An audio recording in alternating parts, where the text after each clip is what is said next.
আসসালামু আলাইকুম প্রিয় শিক্ষার্থীবৃন্দ, কেমন আছো সবাই? আশা করি আল্লাহর রহমতে সবাই ভালো আছো। এসএসসি পরীক্ষায় এমসিকিউ এবং সৃজনশীল প্রশ্নপত্র নিয়ে যা জানালো শিক্ষা বোর্ড, পরীক্ষার আগে তোমাদের এই বিষয়গুলো জেনে রাখা অতীব জরুরি। চলো বন্ধুরা, আজকে ভিডিওর মাধ্যমে আমরা সেই তথ্যগুলো জেনে রাখবো।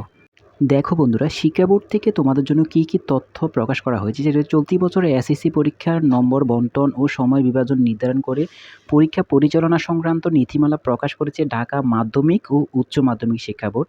তো এই যে পরীক্ষার নম্বর বিভাজন করা হয়েছে বা সময় নির্ধারণ করা হয়েছে, সেগুলো জানা তোমাদের জন্য কতটা গুরুত্বপূর্ণ। দেখো, শিক্ষা বোর্ড থেকে বলা হয়েছে 10টায় শুরু হওয়া পরীক্ষার সকাল 9টা 30 মিনিটে উত্তরপত্র ও ওএমআর শিট বিতরণ করা হবে।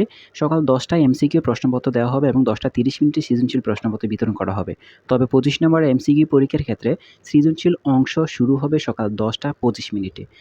তারপরে কি আছে দেখো বন্ধুরা, যদি দুপুরবেলা তোমাদের পরীক্ষা আরম্ভ হয়, দুপুর 2টায় অনুষ্ঠিত পরীক্ষার ক্ষেত্রে বলা হয়েছে দুপুর 1টা 30 মিনিটে উত্তরপত্র ও ওএমআর শিট বিতরণ করা হবে।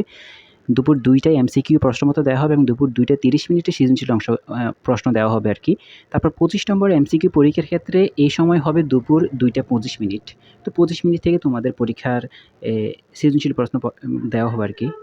উপরে দেওয়া যে তথ্যগুলো ছিল, সেই তথ্যগুলো থেকে আমরা এটাই বুঝতে পারি, সকালবেলা যারা তোমরা পরীক্ষা দিতে যাবে, তোমরা অবশ্যই সময় হাতে নিয়ে যাবে। কারণ তোমাদের 9টা 30 মিনিটে তোমাদের কিন্তু তোমাদের ওএমআর পেপার দেওয়া হবে। তোমরা কিন্তু ওইখানে গিয়ে রোল নাম্বার, নাম সব কিছু লিখতে হবে। তো যারা দেরি করে যাবে, তোমরা কিন্তু অনেক আটকা খাবে।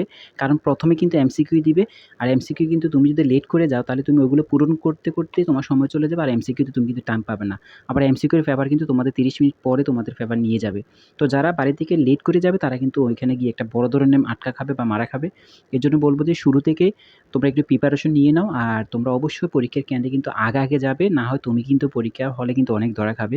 আর এমনিতেই তোমাদের পরীক্ষা নিয়ে এবার কিন্তু কত রকমের কন্ডিশন চলতেছে। যাই হোক, আল্লাহর উপর ভরসা করে যাইতে হবে। পরীক্ষা যাই হোক, আমরা আল্লাহর উপর ভরসা করব, ইনশাআল্লাহ আল্লাহ তাআলা আমাদের পরীক্ষা সহজ করে দিবেন। তো বন্ধুরা, এই ছিল আজকের ভিডিওর মধ্যে আমাদের দেওয়া তথ্যগুলো। আশা করি তথ্যগুলো তোমাদের একটু হলেও উপকার আসবে। যদি উপকার আসে, তাহলে আমাদের চ্যানেলটিকে সাবস্ক্রাইব করে রাখো। তোমার যদি তারপরও কোনো কিছু বুঝতে সমস্যা, অবশ্যই কমেন্ট বক্স খোলা আছে, কমেন্টে জানাতে পারো।